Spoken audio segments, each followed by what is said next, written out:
ఏపీలో జరిగే అక్రమ దందాలకు టీడీపీ నేతలు తెలంగాణను వాడుకుంటున్నారు.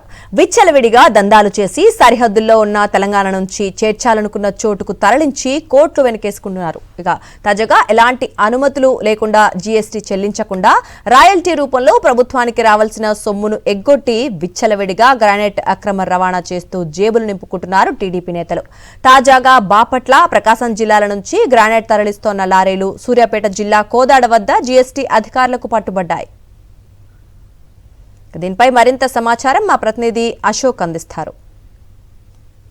టీడీపీ ప్రభుత్వం అధికారంలోకి వచ్చిన తర్వాత అడ్డగోలుగా అక్రమ దందాలు సాగుతున్నాయని చెప్పేసి గతంలో అనేక సార్లు సాక్షి టీవీ చెప్తుంది. ఇంకా చెప్తూనే ఉన్నప్పుడు కూడా అక్కడ దందాలు మాత్రం ఆగట్లేదు అని చెప్పేసి చెప్పడానికి సాక్ష్యంగా నిలుస్తున్నటువంటి ఉదంతమే వెనక మన విజువల్స్లో మన బ్యాక్గ్రౌండ్లో కనిపిస్తున్నటువంటి లారీలే సాక్ష్యంగా నిలుస్తున్నటువంటి పరిస్థితి. గతంలో ఇసుక కావచ్చు, రేషన్ బియ్యం కావచ్చు, గుట్కా, గంజాయి విచ్చలవిడిగా ఏపీ నుంచి సరిహద్దులు దాటి తెలంగాణలోకి వస్తున్నాయి, తెలంగాణ నుంచి వివిధ ప్రాంతాలకు వెళ్తున్నాయని చెప్పేసి ఆధారాలు చూపించినప్పుడు కూడా ఆ దందాలు చేసేది టీడీపీ సంబంధించినటువంటి నేతలే కాబట్టి ఆ దందాల్ని అడ్డుకునేటువంటి ప్రయత్నం కనీసం అధికార యంత్రాంగం చేయకపోవడంతో విచ్చలవిడిగా చెలరేగిపోతున్నారు. తాజాగా వాటికి తోడు ఆ దందాలకు తోడు ఆ గ్రానైట్ సంబంధించినటువంటి మాఫియా చేస్తున్నటువంటి అరాచకాలు ఏ స్థాయిలో ఉన్నాయి, అక్రమాలు ఏ స్థాయిలో ఉన్నాయని చెప్పేసి కళ్ళకు కట్టినట్టు సాక్షి టీవీ చూపించబోతుంది. ఒకసారి విజువల్స్ లో చూసుకోవచ్చు.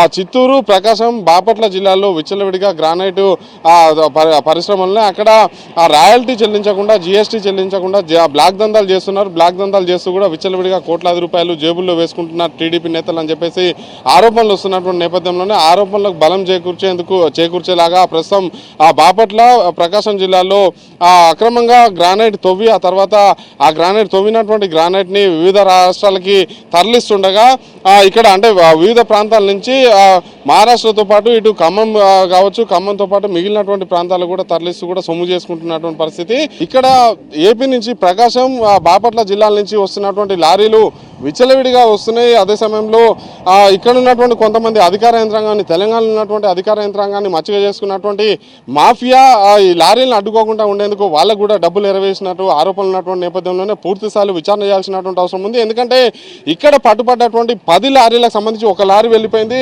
మిగిలినటువంటి 9 లారీలనే ప్రతినిత్యం ఈ విధంగా దందా సాగుతూనే ఉన్నటువంటి నేపథ్యంలోనే రాష్ట్ర ప్రభుత్వాన్ని మోసం చేస్తున్నారు. కేంద్ర ప్రభుత్వానికి రావాల్సినటువంటి రాబడిని రాకుండా చేస్తున్నటువంటి నేపథ్యంలోనే ఈ దందా టీడీపీ నేతలకు 3 పువ్వులు 6 కాయల్లాగా కొనసాగుతున్నటువంటి నేపథ్యంలోనే ప్రజలు వాస్తవాల్ని గమనించాల్సినటువంటి అవసరం ఉంది. సహజ సంపద, ప్రకృతి సంపద ఆ గ్రానైట్ని విచ్చలవిడిగా కొల్లగొడుతున్నారని చెప్పేసి ఎవరైనా క్వశ్చన్ చేస్తే అక్కడ అక్రమ కేసులు పెట్టడమే కాకుండా వాళ్ళనే అంటే ఆరోపణలు చేసినటువంటి వ్యక్తుల్ని కేసులు పెట్టి జైలుకు పంపిస్తున్నటువంటి పరిస్థితి కనిపిస్తుంది. ఈ స్థాయిలో అరాచకాలు, అక్రమాలు జరుగుతున్నటువంటి నేపథ్యంలోనే ప్రజలు కూడా కళ్ళు తెరవాల్సినటువంటి అవసరం ఉంది. ఎందుకంటే ప్రభుత్వాల్ని మోసం చేస్తున్నారు, అదే సమయంలో సహజ సంపద కొల్లగొట్టబడుతుంది, అదే సమయంలో ఎవరైనా అడ్డుకుంటే కేసులు పెడుతున్నటువంటి నేపథ్యంలోనే ఇది ప్రజాస్వామ్య దేశంలో ఉన్నామా లేకపోతే అరాచక పాలనలో మగ్గిపోతున్నారా అని చెప్పేసి కూడా ఒక్కసారి ఆలోచన చేసుకోవాల్సినటువంటి అవసరం అయితే కనిపిస్తుంది.